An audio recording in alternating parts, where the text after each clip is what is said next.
Avec nous sur Radio J le mercredi, vous le savez, c'est le billet d'humeur de Nivadi au micro d'Eva Soto. Une marche des familles israéliennes des otages détenus à Gaza relie Tel Aviv à Jérusalem. Les familles marchent depuis hier. Elles arriveront sous les fenêtres de Binyamin Netanyahou à Jérusalem pour Shabbat. Ces familles ont l'impression de ne pas être entendues. Shelley Shem Tov s'est adressé à la foule avant le départ de la marche.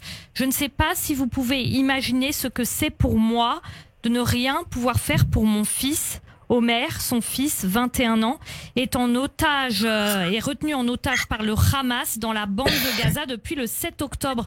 Bonjour Nivadi. Bonjour Eva. Merci d'être avec nous ce matin. Vous êtes ancien responsable du dialogue stratégique au ministère de la Défense et vous portez aussi la voix de ces mères à travers votre organisation Mums Force, la force des mères, créée aux côtés de l'une de ces mères d'otages, Hadas Calderon. Nive, qu'est-ce que les mères ont à dire de spécifique ? Elles ont à dire de spécifique depuis le début de cette affaire, depuis le 7 octobre.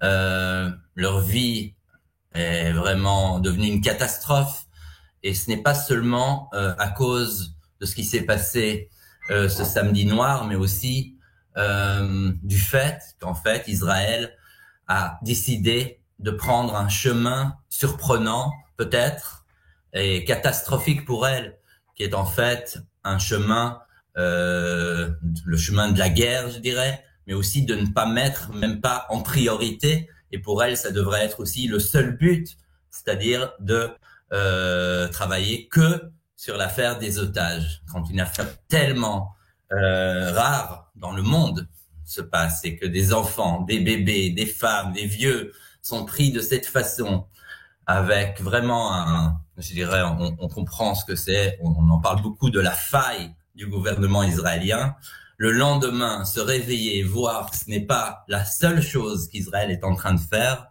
vous pouvez imaginer ce que c'est pour ces familles. Ça prend aussi quelques jours après pour se réveiller parce que vous êtes encerclés par des gens qui vous disent que tout le monde travaille dessus. Après, on vous dit effectivement, oui, Nive, c'est ce que j'allais vous dire.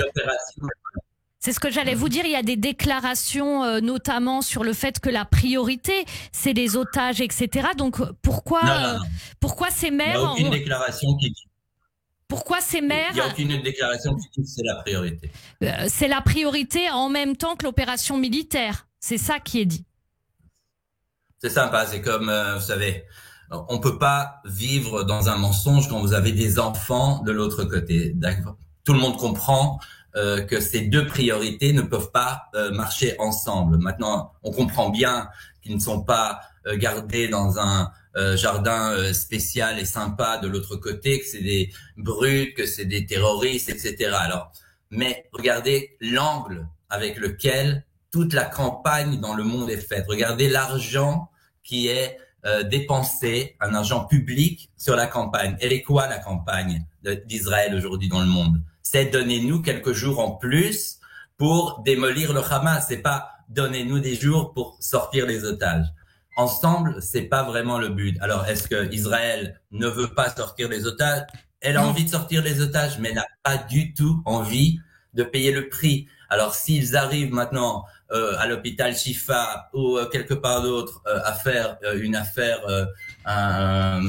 quelque chose de je dirais d'héroïque et de sortir avec des soldats les otages qu'ils trouveront sur leur chemin ou par une négociation, ce serait super pour l'État. Mais malheureusement, il y a 239 otages et il faudra payer des prix.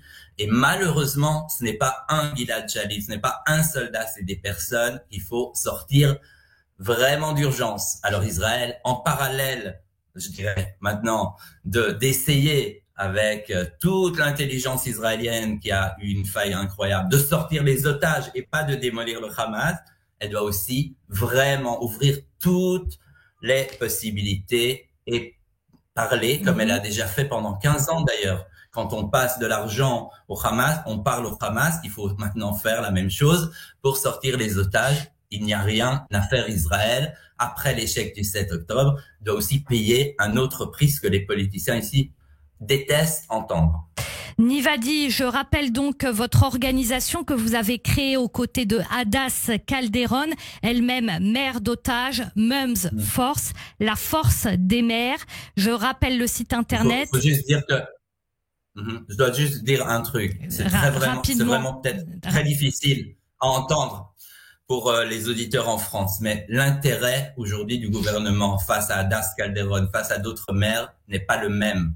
Et c'est très triste, c'est difficile à voir, mais ce sera bon pour tous de voir qu'on paye le prix, qu'on sorte ces otages avant qu'on fasse autre chose. On a le temps, et vous verrez, on a beaucoup de temps, parce que c'est la seule victoire possible en ce moment. C'est la seule victoire possible. On ne sera pas, comme le peuple juif, les Israéliens, on ne sera pas capable de vivre avec des enfants qui sont tués par des tanks, par des bombes, même israéliennes. C'est pas possible à vivre. Donc, il faut les faire sortir. Il faut pousser ici la communauté juive, pousser ici le gouvernement de sortir ses otages et pas autre chose. Merci beaucoup, Niv Hadi. Donc, votre organisation Mums Force, la force des mères, créée aux côtés de Hadas Calderon, elle-même mère d'otages. D'ailleurs, on avait reçu des membres de la famille sur le plateau. Merci beaucoup, Eva Soto. À tout de suite.